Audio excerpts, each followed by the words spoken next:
What would you do if your name got scratched off your own family's wedding guest list? While they kept your deposit. I remember the white crosswalk outside our grade school better than any spelling test. Cold Boston mornings, wet pavement, leaves stuck to blacktop. James gripped my hand, warm, steady, and pulled me across while the signal still blinked red. Hustle, Nat, I've got you. That line followed me through childhood like a promise. Back then, I thought promises were coats. You put one on and you're warm. No need to check the seams. Later, I learned coats rip. Our parents split on a day with no snowstorm, just doors slamming and dishes clattering. After that, every crosswalk felt like a border. Mom's place, Dad's place, weekdays here, weekends there. You understand? Yeah, I do. James was only 2 years older, but he was miles steadier. He learned to read adult faces. I learned to read traffic lights. Green means go, red means stop, yellow means swallow it and keep moving. Some mornings we got to school early. James would shove half his sandwich into my hand, eat, you'll be hungry, and stand watch like a doorman at the curb. Nobody assigned him that job. He took it. That role carried into 16, when tutoring money turned into night shifts, and the coins we lined up under a bedroom lamp became a survival plan. People say memories are pretty because they don't know the ending. I think they're pretty because they believe a hand in yours lasts forever. The day James called to say he was engaged, his voice sounded like church bells on a sunny Sunday. Bright, contagious, makes you want to dress nice and step outside. I cheered for him, truly. I even wrote the venue deposit. A big umbrella, I thought, for all of us. Then came another call. The wedding planner said I wasn't on the list, but my deposit stayed put. I leaned on the hallway wall and saw that same crosswalk, only this time, the hand that used to hold mine let go in the middle of rush hour. That's when I understood. If no one walks you across, you paint your own lines, not on asphalt, but in contracts, with deadlines and conditions. This time I'd be the one saying, "Move, Nat, I've got you." Our teen years didn't smell like candlelit dinners or piano polish. They smelled like cheap floor cleaner at the diner where I worked nights and damp cardboard in the grocery stockroom where James shelved boxes. Weekends we had a ritual. Dump all the loose change on the bedroom floor, quarters in one pile, dimes in another, count slow like breathing. Groceries, electric, and maybe a little for your textbooks, James mumbled, pencil pinched between dusty fingers. Nobody taught us budgeting. Being broke did. I fell in love with hotels at 19, smiling behind the front desk of a faded boutique. A real smile is the cheapest uniform, and if it's honest, it's an asset. I learned names, pillow preferences, the cocktail someone ordered last time. My manager said, "You're not selling rooms, you're selling peace of mind." That flipped a switch. James nodded. I build peace of mind too. Brick walls and dry roofs. Different careers, same word, durable. When I decided to take a small loan and rescue a historic hotel headed for foreclosure, everyone shook their heads. Not James. He showed up with a fat marker and sketched on a peeling wall. Swap these pipes, shore that ceiling, punch a passage here to let the breeze flow. On weekends, he brought a crew. Call it sweat equity. Buy me a foe when you're sold out. We ate noodles on paint buckets, laughing about the special dust topping. One night a pipe burst. Water poured through the hall like summer rain. I froze. James waded in like a firefighter. Don't panic. Everything's a first time once. We bailed till morning, hands wrinkled like plums. I woke on a lobby chair to a new light bulb and a hot coffee he'd set by my elbow. Enough small acts like that, and you get a bridge sturdy enough to carry you across lean seasons. Sapphire Grand turned a profit in year 3. I bought location 2, then 3. In between contracts and meetings, we kept our Sunday pancake tradition. No agenda, sometimes tired, sometimes bickering, but always this. If life's a long hill, we took turns pushing the cart. I thought the concrete had fully cured. Then money walked into the room a different way. Glittering gowns, embossed invites, a guest list longer than a ballroom. Some walls don't fall to storms. They crack from the inside when you put belonging in the wrong place. Melissa showed up at a charity golf tournament. My elite catering team was serving lunch. Ivory dress, camera-ready smile, textbook greeting. She glanced at my name badge. "Oh, the sister who runs hotels." The word runs landed soft but felt like serves. When she asked for lemonade, she didn't look at the server. She looked through him. I stood by the bar and felt a chill. Wasn't the AC. James fell hard. She pulled him into the country club orbit. Pre-dinner drinks, French name flowers, tables where waiters sized you up. In weeks, he traded his old pickup for a shiny SUV and picked up new phrases. The right crowd, the right circles. Is your property aligned with our audience? Our didn't mean me and my sister anymore. At James's birthday dinner, I met her mother, Eleanor. She asked about my small hotel operation, like she was selecting centerpieces, not discussing a business. When I mentioned Sapphire Grand, hosts diplomats and celebrities, she smiled politely. Serving the upper crust isn't the same as being the upper crust, you know? I set my glass down. I didn't want to be anyone else. I just wanted to do my work well. Sunday lunches with James thinned. When we did meet, Melissa tagged along, scrolling her phone, sighing whenever we slipped into childhood stories she couldn't join. Photos popped up, botanical gardens, gala nights. I wasn't missing because I was busy. I was missing because I wasn't counted. My slot was assumed. Planner, fixer, the one who makes things on brand. One night James called. "Nat," she said yes. He painted the Hamptons proposal, string quartet, rose petals on the sand, a 4-carat ring. I was happy for him, honestly, but something cinched tight in my chest. We talked venues. I offered Sapphire Grand, seats 300, gardens glow in June. He hesitated. Melissa's set on Rosewood, or the Peninsula. One was booked, the other beyond their budget. Here, I'm the home team. I can set the calendar, sharpen the price, make it flawless. Tour day, Melissa and Eleanor floated through the ballroom and bridal suite, murmuring like they were inspecting a purchase. "The space is adequate," Eleanor said, "but the palette isn't our vision. Could I reupholster all the chairs, swap drapes, redo the lighting?" I laid out costs and subtler options. Melissa pursed her lips. "Maybe we look at Rosewood again." James shot me the old truth-seeking look. I nodded. "Show me your Pinterest board. We'll turn this into what you see, without gutting the building." I thought I'd built a bridge. Really, money had walked in, and it brought standards, status, and a guest list so long it seemed perfectly reasonable to erase one name. The estimate hit the table like a brick. Even with my owner discount, this wedding was 6 figures. James went pale. Melissa kept smiling, eyes already mathing the shortfall. I looked at my brother, the kid who split sandwiches with me, and heard myself say, "I'll cover the deposit for venue and catering. 65,000, big sister's gift." James protested. Melissa was quicker. "That's generous. Generous, as thin as tissue paper." I signed the wire. Next day, emails from the planner stacked up. Tastings, layouts, lighting concepts, floral mood boards. Oddly, most threads didn't CC me. Tastings with Elite, my company, happened, and I only learned when the kitchen schedule blew up. I asked why. The planner texted, "To avoid conflicts of interest, bride prefers ops talk directly to me." I swallowed what I wanted to say. My staff started walking on glass. 15 tasting menus to consider, color palette, half a tone cooler, request to recover 200 chairs, replace drapes, add new lighting for the photo vibe.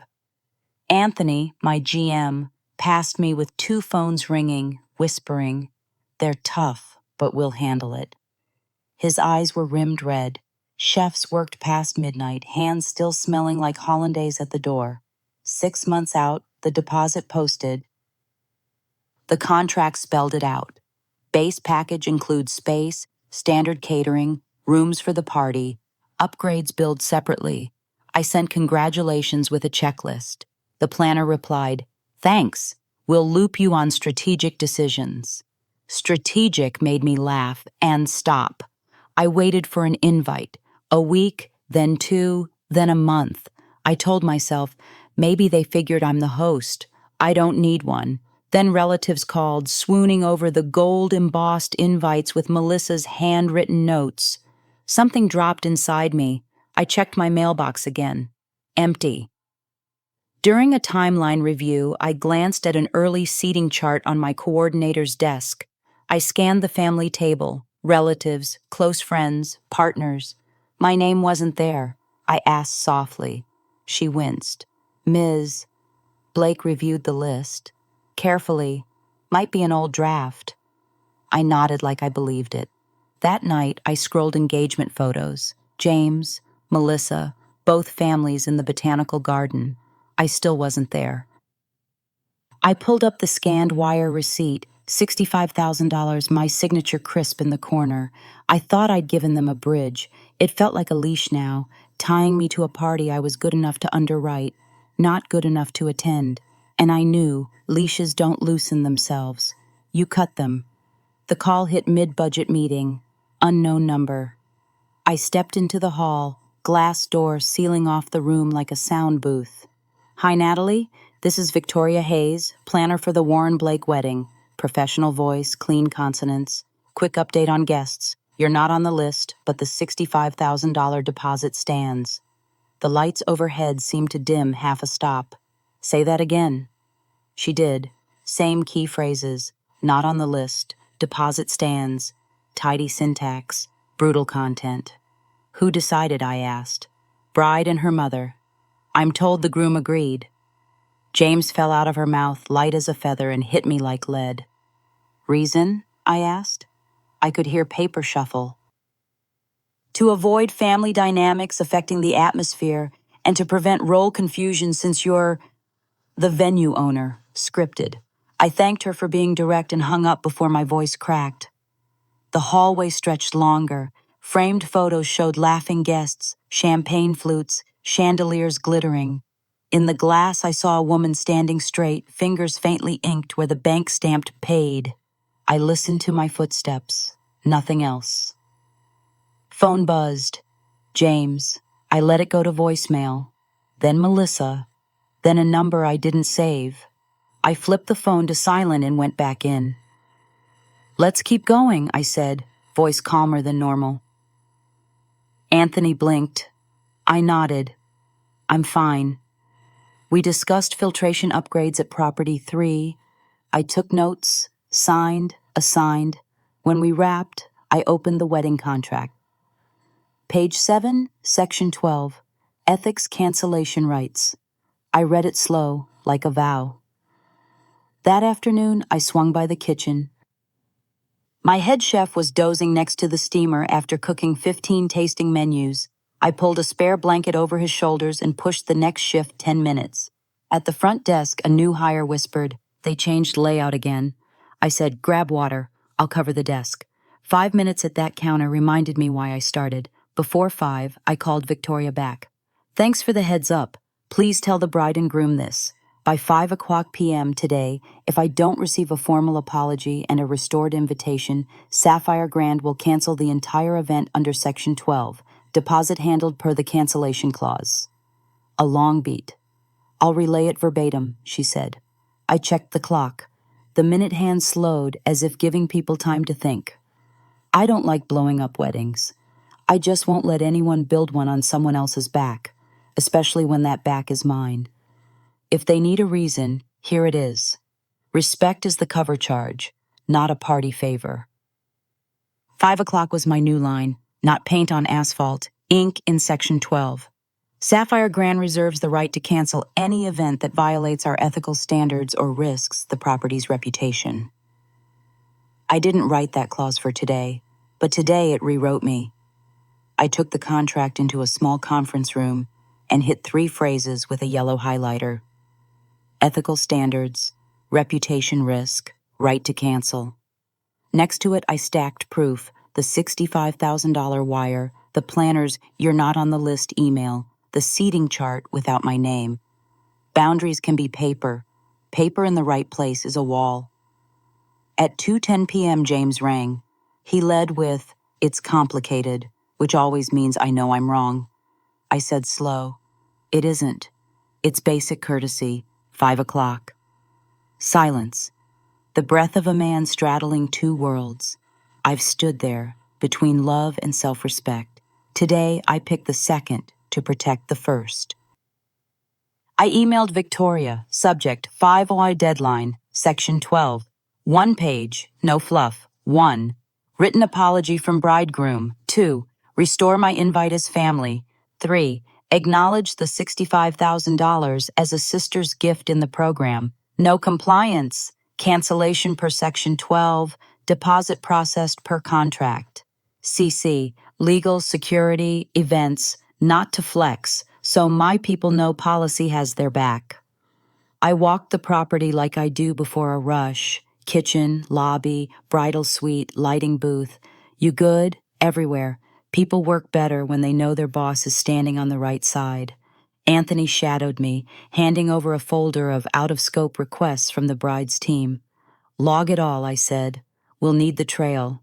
At 3:40, my assistant, "Blake's want to meet." I chose the conference room over my office. Offices are for inside matters. Conference rooms are for principals. Wood table, water, no flowers or cookies. Polite, not soft. Security had instructions. Bring them straight in. At 4:05, I printed a one-page respect receipt. 3 bullets, signature lines for bride and groom. Sign it and we go. Don't, we cancel. Clarity is kindness. Tell people exactly what earns a yes. At 4:52, a text. We're in the lobby. I set my pen down and stood. In the glass, I saw a woman who doesn't wait for a hand at the crosswalk. She paints the lines, posts the sign, sets the deadline. Bring them in, I told my assistant. We start with section 12. The door opened and a small weather system walked in. James, Melissa, her mother Eleanor, her father Howard, my parents and Victoria hugging a binder. I offered seats. Water poured. No pastries, no flowers. This wasn't a party. It was a boundary. "You can't do this," Eleanor started, voice sharp as a thin blade. "Flights are booked. Guests are here." I nodded. "I can, section 12, and I will, if the minimum standard of respect isn't met." Howard leaned forward with the look of a man who's read profit and loss longer than anyone in the room. "What exactly keeps this event on?" I scanned faces and stopped at James. "First, a real apology for erasing me while keeping my $65,000. Second, restore my invite as family, not venue staff. Third, note my $65,000 as a sister's gift in the printed program. Write it, sign it today." Silence. The AC hummed. James rubbed his knuckles. Old tell when he's rattled. "Nat, it's complicated." The sentence that made me grow up early. I held his eyes. "It isn't, James. It's basic manners." Melissa gave a small, brittle laugh. "It's my wedding. I decide the vibe and the appropriate guests." Appropriate hit the table like a stone. I answered even. Any vibe built on disrespect is fog. Looks good in photos, cold in person. My mother spoke, voice shaky but clear. "James, I don't understand why your sister isn't on the list." He looked away. My dad, who rarely jumps in, asked one plain question. "Did you agree to that?" Plain question, slice plastic wrap. From the corner, Victoria cleared her throat. "I have to confirm, the directive to remove Natalie came from the bride's side. I carried it out." She shot me a late sorry look. Eleanor swatted that aside. "A logistical misunderstanding, not grounds for canceling." I slid the folder to center. The wire, the "you're not on the list" email, the seating chart without me, section 12 highlighted in yellow. Not a misunderstanding, a pattern. Howard studied the papers, then exhaled. "Those terms, reasonable." Eleanor cut him a glare. Melissa turned to James. "You're not saying anything?" He swallowed. In his eyes, I saw the 16-year-old who pulled me around puddles and the 30-something man standing between two lines. I softened it until it was just us. "This isn't picking sides, James. It's picking values."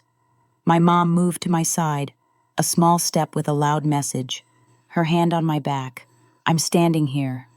The room tilted a degree. Chairs creaked like they suddenly felt their weight. I laced my fingers. "I'm done talking. It's 5 o'clock in a handful of minutes. Sign respect or sign cancel. Everyone gets a choice." "Me too." Howard broke the silence first. 2 fingers on the packet, voice like a nail set square.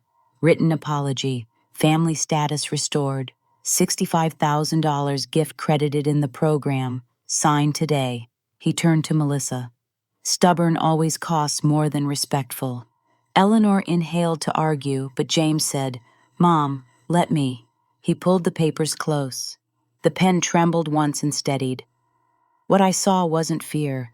It was shame in a man who'd finally realized how far he'd drifted. "Nat, I'm sorry." 2 plain words, no polish. I nodded. "Put it in ink." We needed signatures, not sound bites. Victoria slid over a template apology. I shook my head. "No boilerplate. Write it."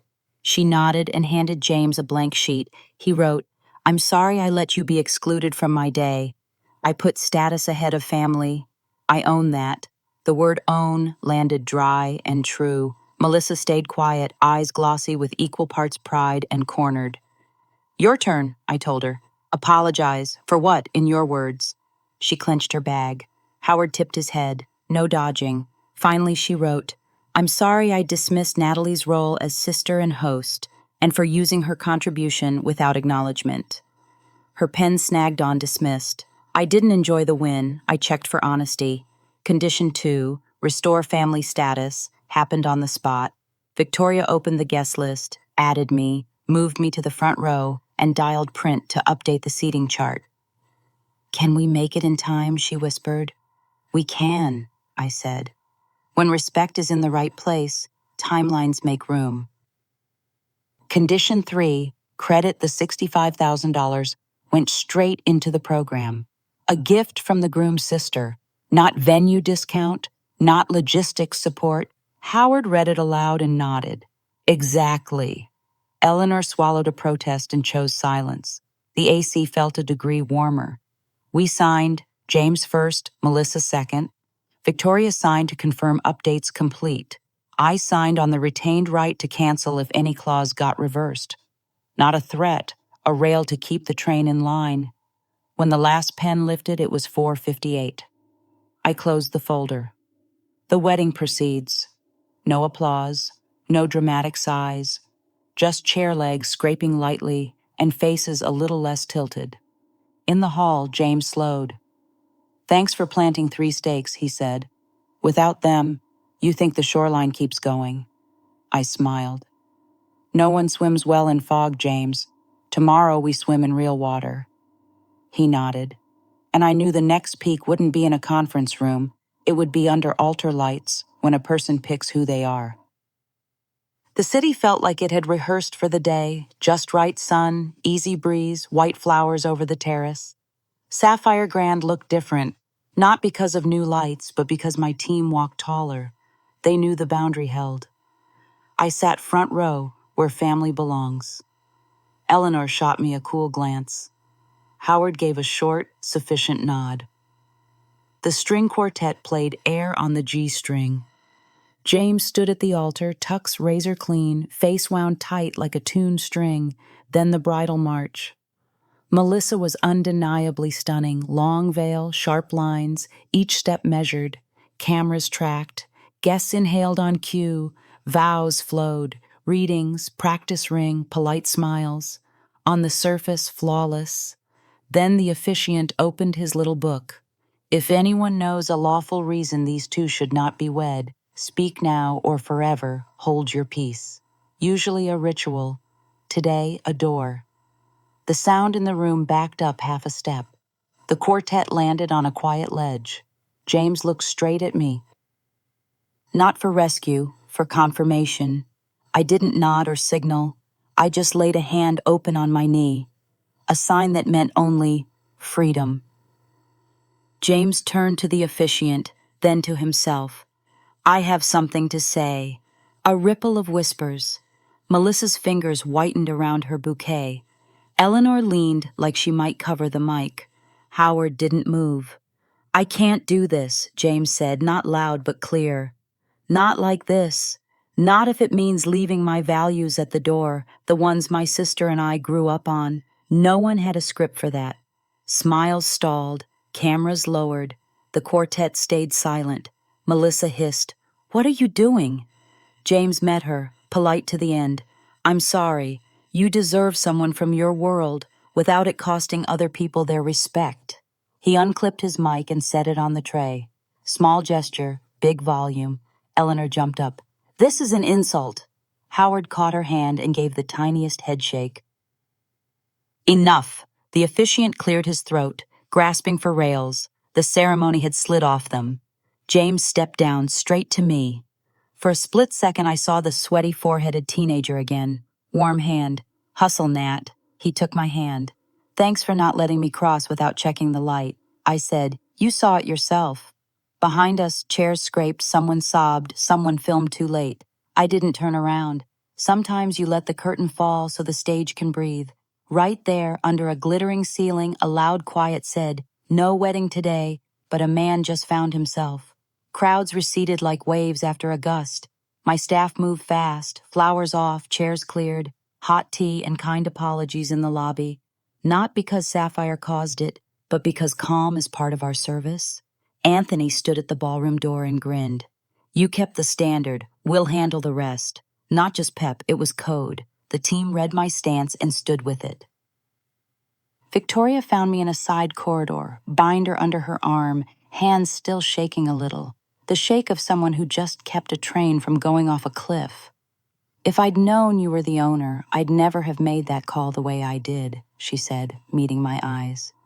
I'm sorry for my part, I nodded.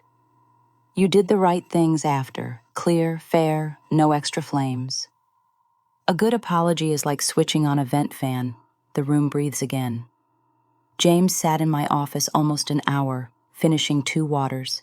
No speeches, no lectures. We just listened to the HVAC until adrenaline ebbed. It'll be noisy for a few weeks, I said. Then it quiets. Then you live, he nodded. Haven't felt quiet like this in a long time. At the door, he half smiled. Maybe I just dodged the most expensive wedding of my life, but I kept something pricier. I didn't ask what. I knew. 2 weeks later, Melissa emailed, short, no flourishes. Sorry, returning $65,000. Thank you for not turning the day into a war. We met in the lobby at noon. She wore a simple sweater, hair pulled back, voice lower. I went too far, she said. If I can do one thing right, it's returning what's yours. I took the check. No conditions. Forgiveness isn't a rubber stamp. It's a process. We just signed the draft. I walked the check into my office and opened a new fund. True love, true values, supporting venue, and catering for couples who show respect to each other and to the people serving them. 2 cheap words that are strangely rare. Money that once built a wall now builds a bridge. That night, James and I were back to pancakes at the corner spot. We talked small stuff. The neighbor's cat, a leaky awning at Property 4. No orchids or veils. Some things get thinner the more you talk. They should be lived, not narrated. Back at the hotel, I stopped under the chandelier. Same lights, different air, like after rain. We'd hit the story's healing chapter. No noise, no hammers, just days lined up with the right gestures and apologies that actually mean it. Sometimes you need to walk slow on drying pavement to be sure your shoes won't slip. I sat at my desk with the $65,000 check a little crooked by the keyboard. That money had once tied my hands to a party without a chair for me. Today it was a pair of scissors. I opened a doc and typed, True Love, True Values Fund. The rules were short, something you could read in an elevator. Goal: cover venue and catering for couples who can prove three things. 1. They respect each other in how they speak, decide, and handle conflict.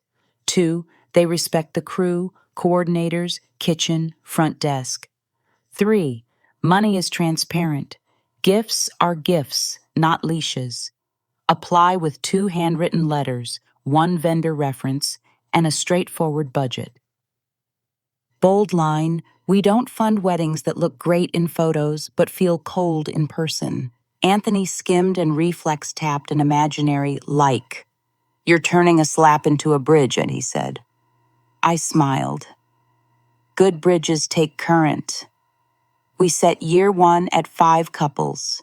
Small, done right. I looped legal to register the fund, open a separate account, and keep light but tight audits. Then I drafted the call. If your love is kind enough to make a server smile after a 12-hour shift, we want to help with your day. I hit send and leaned back. No fireworks, just the feeling of a wound stitching from the inside. A week later, the first application landed, a preschool teacher and a firefighter. Messy handwriting, smudged where a kid spilled water. They described arguing over the guest list, then stopping to ask, does this choice make us kinder? I knew right then, these are our people. That night, I sent James our internal note about the fund. He replied, good. This time, your money opens doors. Opens doors made me pause. Exactly. Doors not for me, but for folks who know how to keep them open for others. I shut the laptop, crossed the lobby, and watched my reflection overlap with the chandelier on the stone floor. I thought of that old crosswalk and smiled. The bridge is up. Now we just invite the right people across. Sunday, the pancake place smelled like butter on a hot griddle. James beat me there, sleeves rolled, coffee half gone, no tuxes, no murmurs about the right circles. He waved, eyes light like a man who just shrugged off a backpack full of rocks. Life's still nuts, he said, but I sleep straight through now. I grinned. Sleep's a luxury item. He raised his cup. Paid for with honesty. Sarah came later, greeting the server by name, asking about the late shift. She slid into the booth, animated about a sidewalk fix project for pedestrians, eyes bright over small details. James listened, really listened, not performing. You don't need a camera to look good when your life fits. We set a new Sunday rule: no orchids, no veils, no post-almost wedding gossip. We talked about the leaky awning at Property 4 and the preschool teacher plus their firefighter, the fund's first pick, who ditched their VIP table to invite the 2 retirees who watch neighbor kids after school. James nodded. Money should pull people in, not shut people out. When the check came, the server whispered, thanks for covering the desk for me the other day. I felt seen. 5 tiny minutes, and I carried it all day. Respect isn't expensive. It's just rare when people are busy proving themselves. Back at Sapphire, the chandelier looked freshly polished. Second application's in, Anthony said. A night guard and a librarian. The first line read, we want a wedding warm enough that kids aren't afraid to run in. My heart said yes. A wedding doesn't need to be grand, just a place where someone can run in without getting pushed out. Late that night, James texted, Nat, thanks for holding my hand across the street back then, and for teaching me to watch the light now. I typed back, green isn't for flooring it, it's for going right. 3 dots, then nothing. Some lines don't need replies. I stood in the empty lobby and listened to the shift change. This story doesn't end with fireworks. It ends with a spoon tapping a plate, a warm mug, a check turned into a bridge, and Sunday lunch sliding back into its proper spot. The release isn't loud, it's light shoulders. If I had to tag it with one line, say no at the right time, so you can spend your life saying yes to what's decent. If this helped you draw a line, hit, subscribe, and drop a comment. What boundary do you need to set this year?